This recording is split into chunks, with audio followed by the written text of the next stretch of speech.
All right, so in this podcast, we're going to cover the top bit of page 9, where we're going to learn about what net ionic equations are, as well as revisiting how to write and predict the products of a balanced equation, as well as some other kind of special information about some precipitation reactions that we kind of touched on a little bit in Unit 7, but we're coming back around to take a deeper look now that we know how to tell when things are aqueous or solid. So, in addition to your packet, open to page 9 where we can take notes in this top half, just going through that first example. You're also going to need your periodic table, hopefully the one that you have these notes on the back of about how to tell when something is soluble or insoluble, and especially whether something is going to be AQ or S, because that's what we're going to be marking things as in our chemical reactions. So, overall, let's look at this general process. I know there's a lot more steps and little details in here, but in the general process for writing a net ionic equation, we generally go through kind of 4 different steps. First, we have to write the balanced equation out. That's going to help us find the net ionic.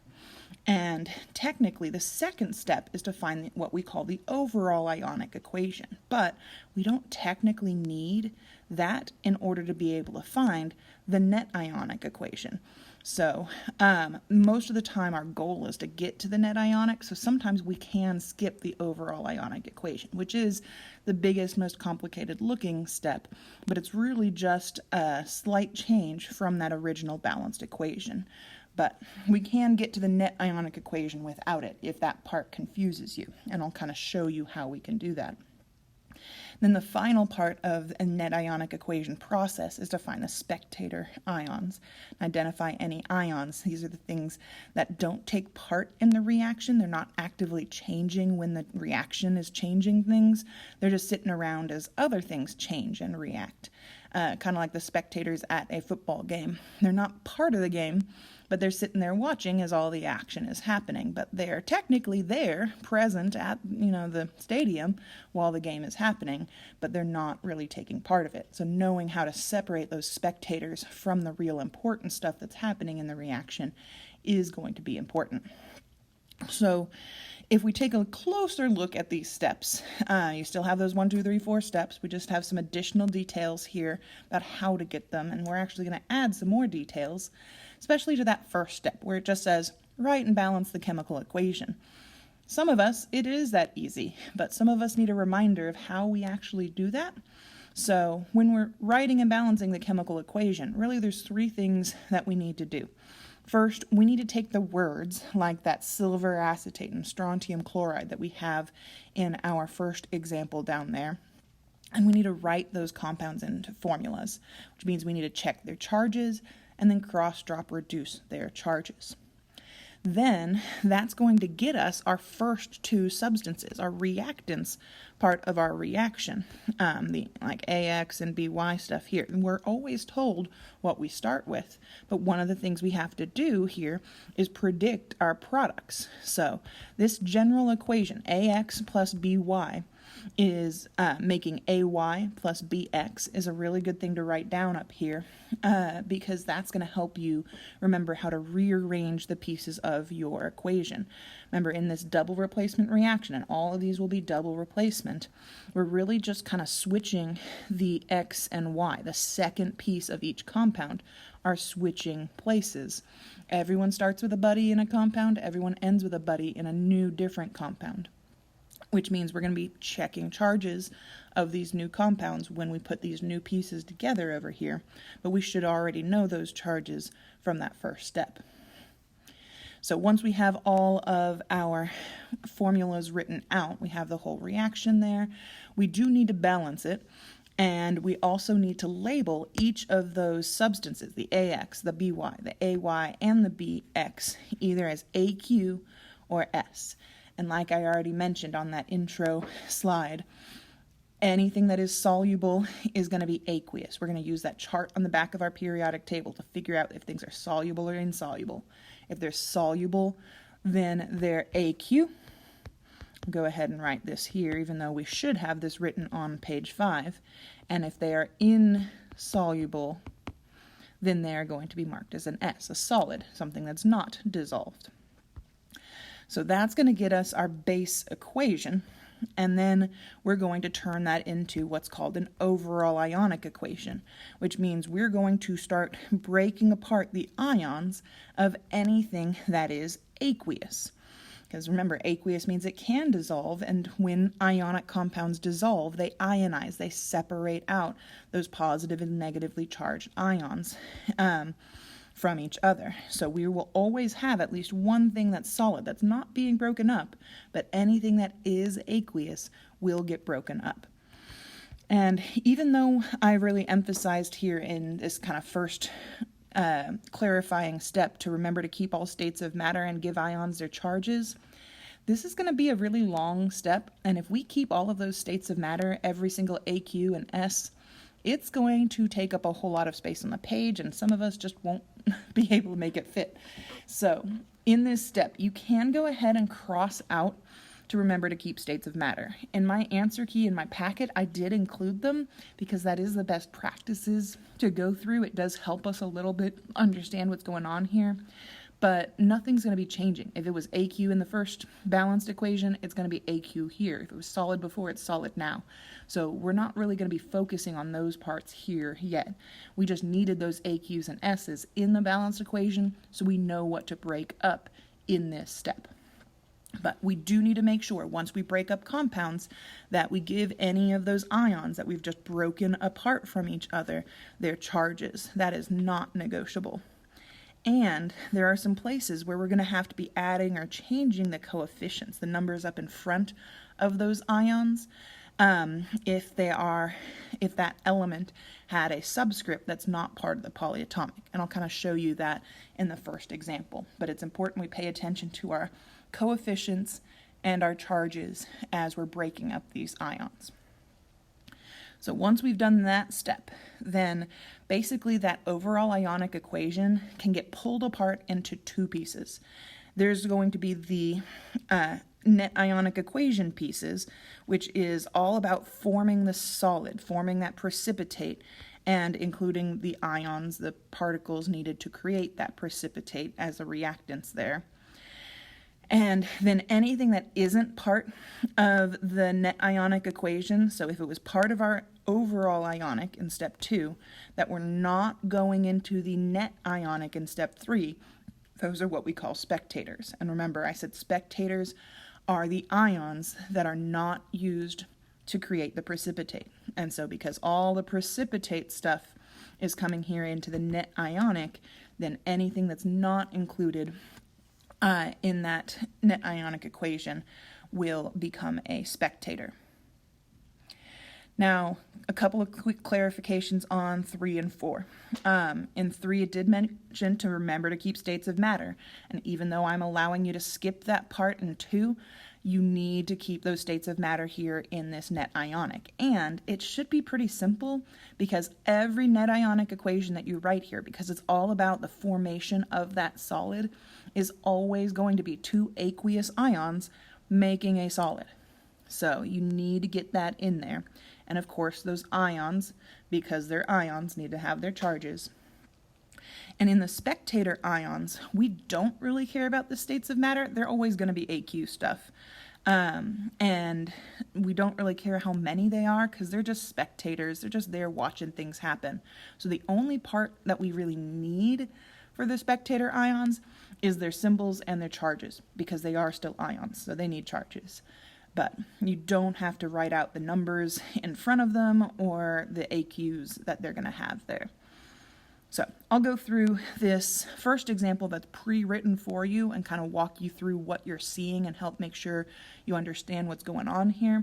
And then I'll do that first example together so we can actually practice putting this together. So looking at this first problem, and actually I'm going to include those steps that we just kind of looked at up above so that we can keep in context kind of what's going on here. Okay, so in that first step, as we are trying to write the balanced equation, we've got potassium sulfate and barium nitrate, which are our reactants here. And in order to get those formulas that I wrote down there, I had to check my charges. So K had a +1 charge, SO4 had a -2. And when we crossed those charges over, the 2 from the sulfate ended up coming over onto the potassium, which is where that 2 came from there. And the 1 crossed over as well, but we don't really write 1s in our formulas. And for barium nitrate, barium had a +2 charge, and so that +2 was crossing over onto nitrate, and nitrate's -1 technically did cross over, but we don't write it. So we just have that extra 2 there on the nitrate. Make sure we put that in a parentheses when we cross over that +2 charge.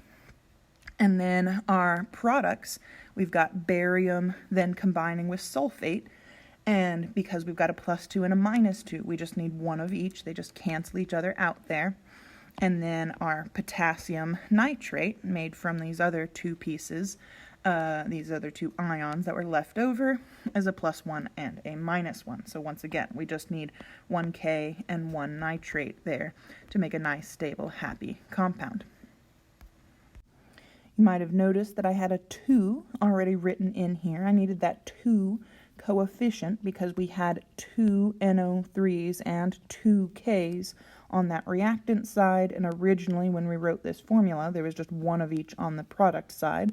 So that 2 gets our Ks and our nitrates equal, and then our bariums and our sulfates, we each had just 1 of each on this side, 1 of each on that side. So all that we need to balance this equation is that 1, 2. Remember that you could write in your 1s here when you're done, but you don't have to. And then these states of matter. If we check the chart on our periodic table, and I'm not going to pull mine up because I can't really show both at the same time right now. If you look for SO4, remember we look for the end of our compounds in our lists.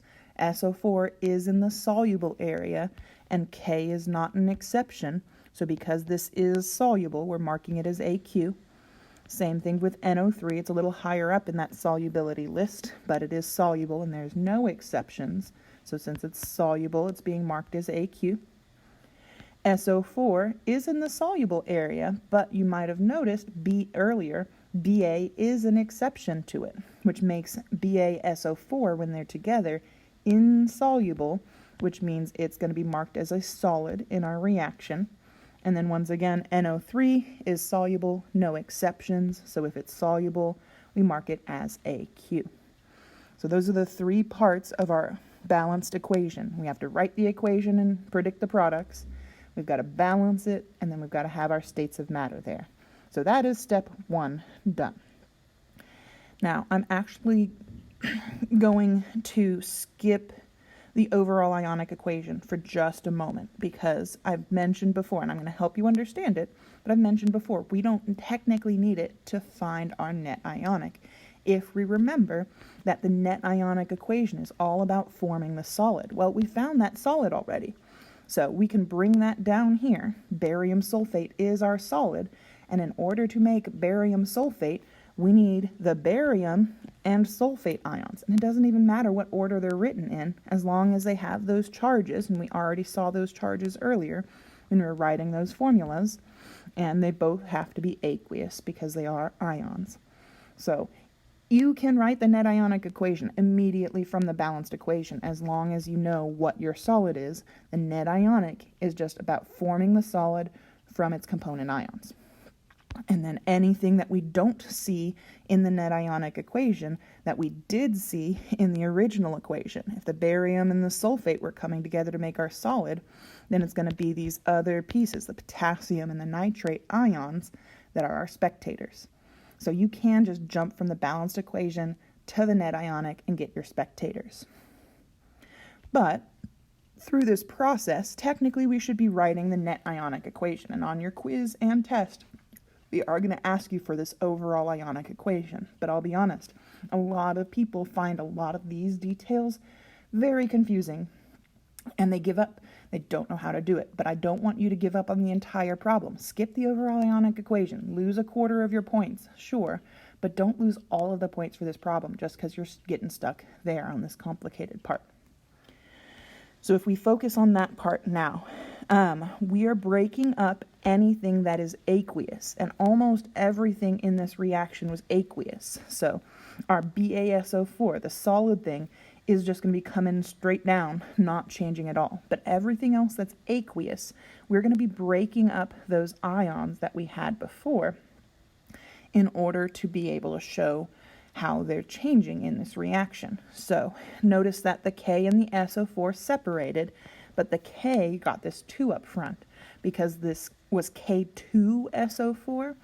And what I mentioned here in step 2B is that we change any subscripts to coefficients, which is what we've done here, little numbers to the big number up in front of our ion, if it's not a subscript that's part of a polyatomic. So notice how the 4 in the SO4, that sulfate group, stayed put. It stayed a subscript. It came straight down.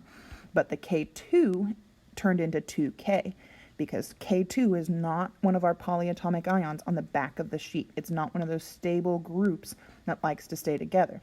SO4 is a special and stable group, so it's going to stay together in that group as it comes down. So we're going to go ahead and keep going across. Notice how both of these are marked as aqueous still, but we don't need to include those aqueuses in this overall ionic. It's going to take way too much room and you're going to have trouble fitting it on the page as it is. So if we look at our next substance that was aqueous, barium nitrate. Sorry about that. So our barium nitrate is breaking up to create a barium ion and then 2 nitrate ions, because that 2 here was not part of our polyatomic. The 3 was. So notice how the 3 stayed a part of the nitrate, but then the 2 moved up front to show 2 separate nitrate ions coming off of that barium nitrate. Now, our BaSO4 was a solid, so we just brought it down, straight down, no changes, kept it all together, and kept its solid indicator. But then we have our potassium nitrate, which is aqueous, so we're breaking it up. And what happens that's a little bit special here is because that 2 is on that KNO3, that means we have 2 KNO3s that are breaking up. That means when it breaks up, when each of them breaks up, we're going to end up with 2 Ks and 2 NO3s. So here we're bringing down the coefficient that was already there in our balanced equation. That's one of the reasons we have to balance that equation before we start bringing things down. And of course we gave them their ions, charges, and states of matter. So now that we have the overall ionic written, if we did that step before writing our net ionic, then what we're going to focus on is bringing down that solid again, keeping it together, not making a change to it, and then looking at the reactant side of that overall ionic to find the pieces that go together to create it. And since barium sulfate is made from barium and sulfate, those are the 2 pieces that I brought down, keeping their charges, keeping their AQs on them. So now we've got our net ionic, not really anything to create, just bringing all of that stuff down into the net ionic equation lets us then also see all of the stuff that got left behind. And notice how this had 2K pluses that were aqueous before the reaction, and I've still got 2K pluses that are aqueous after the reaction. They didn't change. Same with the nitrates. They're exactly the same before to after. They did not change during the course of this chemical reaction. So those are our spectators. They're just sitting around watching as the barium and sulfate do the heavy lifting. So notice how I didn't include the 2s on here because it doesn't really matter how many of those spectators we've got, and I didn't include the aqueuses. All I did was write out the symbols and the charges that they go with. Now, if you want to include the 2s, if you want to include the little AQs, you can. That won't make it wrong. But if you start putting like a 5 there, or a 6, or an S instead of an AQ, then I will count off if that information you're including is wrong. So make sure, if you are bringing stuff down, that you copy it exactly from what's in the equation, or just bring down those symbols and charges. Now let's do that first example that you have a big blank space for together. So we're going to start by writing the balanced equation, which means we need to start with the symbols and charges of these chemicals that we're mixing together, silver acetate and strontium chloride. So if we look at our periodic tables, we know that silver is Ag, and it has a +1 charge, and acetate, along with anything else that ends with 8, remember, is a polyatomic group, which means it's on the back of our periodic table, and this one is at the top, C2H3O2 with a -1 charge. So when we're putting those two ions together, we look at those charges because they're equal and opposite, then we just need one of each of them as part of our compound. So we're going to bring down silver and acetate. And I'm going to go ahead and just leave a little space here for our state of matter, either an AQ or an S, but I'm not going to take the time to figure that out quite yet. And then as we move on for our next compound, we've got strontium chloride, which is just Sr and Cl. Sr is in the second column of the periodic table, so it has a +2 charge, and chlorine's over there in our halogen group with a -1 charge. So as we cross-drop reduce, the +2 is going to be coming over onto our Cl, and the 1 doesn't really go anywhere. Well, it does cross, but we don't really write it. So we end up with SrCl2. I'll just change my colors around there to be consistent with what I started with. Now we need to figure out our products over here. And so I'm going to take the first piece of my first compound and the second piece from the second compound to make my first product. And so that Ag +1 with the Cl -1 is just going to make AgCl. Leave a space for our state of matter. And our second product here is going to be made from our strontium and our acetate. And just like when we put strontium with chlorine, our acetate is going to need that 2 to cross over onto it. So we're going to have to put it in parentheses with a 2 on the outside. Kind of like that. And of course, leave a space for its AQ, which for me is going to have to go down a little bit because I ran out of some space here. So that is our equation, and we still need to balance it and find our states of matter. So I'm going to balance it first. We've got 1 Ag on each side, so that's good. We've got 1 acetate ion here, but we have 2 over here. So we do need to go back to this side and put a 2 over here to balance our acetates, but then that also gets us 2 silver ions. So we need to put 2 in front of our silver over here to keep that equal. 1 Sr on both sides, looks good. 2 chlorines, and remember we got this 2 here, which means we've got 2 chlorines on that side. So I'm going to mark this as 2, 1, 2, 1. Remember, you don't have to fill in those 1s when you're done, but I think it helps. Now our states of matter, we're going to have to look at the chart on the back of our periodic table. And we can kind of focus on acetate on both sides kind of at once, because acetate, that end of our formula, is going to be what we find in our chart.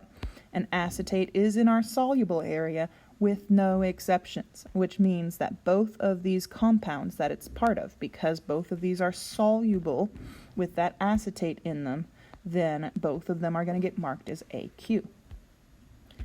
When we look at the chlorine in our solubility chart, it is in the soluble area, and Sr is not an exception, which means that this is going to be aqueous here, but Ag is one of the exceptions, which means when that Cl gets with our silver ion, that is going to become insoluble, which means that's going to be our solid.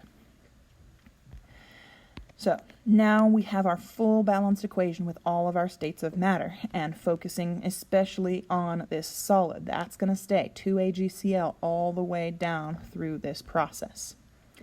Now, once again, I'm going to kind of remind you and help you remember that the net ionic equation, we can jump straight to that because it's all about creating this solid. So to create this solid, the 2AgCl that we have here, and let me go ahead and just write that down. 2AgCl that are solid. What ingredients would we need? Well, we would need 2 AGs and 2 CLs.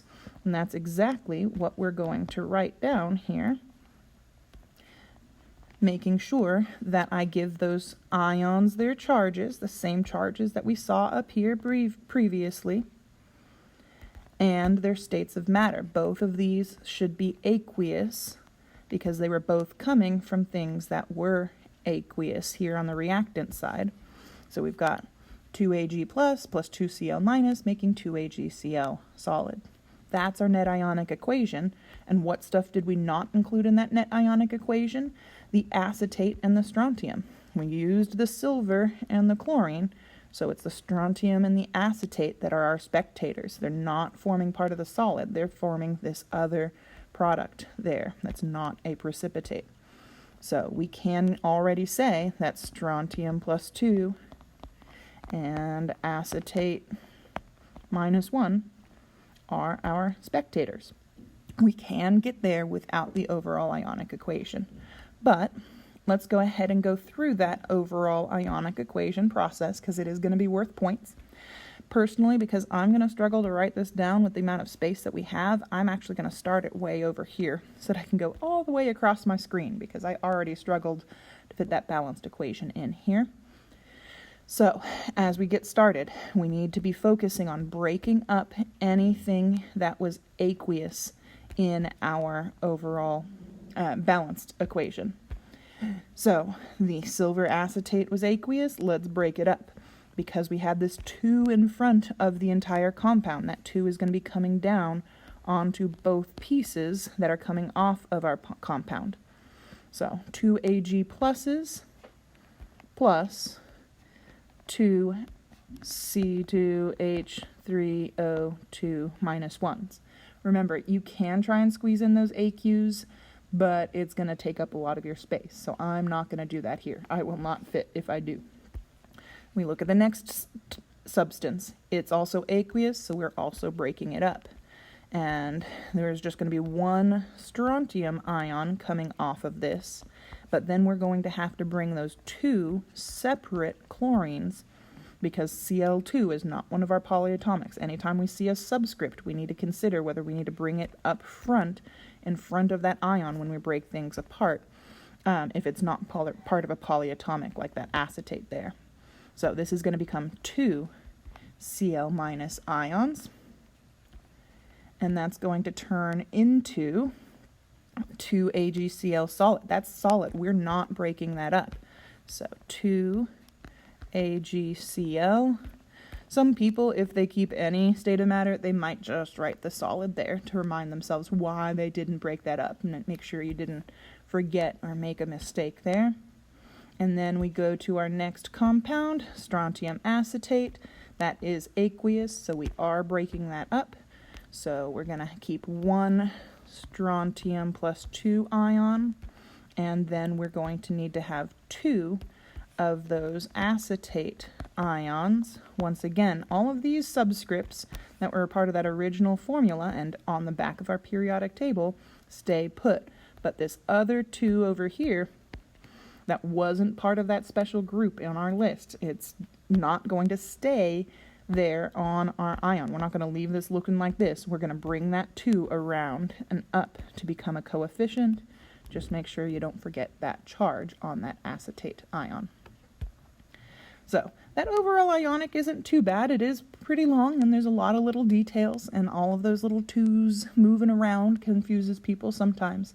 But hopefully kind of makes sense why we're breaking them up. The better you understand the formation of these compounds and write in the formulas and what these formulas really mean, the easier it is to break them up and do this overall ionic equation stuff.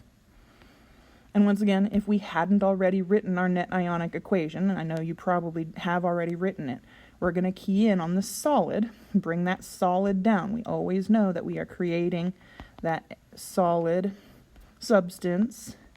And then all that we need after we find our solid substance and bring it down is to find the ingredients that we need to make that. So that better helps people see why we need to bring the 2Ag and the 2Cl down, because that was 2AgCl here but we just bring everything down and make sure that we do include those states of matter. Even if we dropped them in the overall ionic equation, we need to include every single state of matter in this net ionic equation. But it's not as long as that overall ionic equation, so it's not as bad. And just like before, if we've already found all this stuff that's becoming part of our net ionic equation, all of the other stuff that I'm highlighting here in green, notice how it's identical. Slightly different order on either side, but it's the same stuff before and after the reaction. So those are our spectators, just the Sr plus 2 ion and that acetate ion. So we're going to do that next example in class together so that we can revisit it and go through at least one example where you can ask me questions live. But if you already have questions, make a note of them, write them on a Post-it note, come to class with questions, and I will help you out with this idea. Keep in mind, we're going to be using this for a lab, so we really need to make sure that we understand it, because you're going to be coming into class, asking questions, doing an example, and then getting thrown into the lab to do it on your own. So, hope this helps.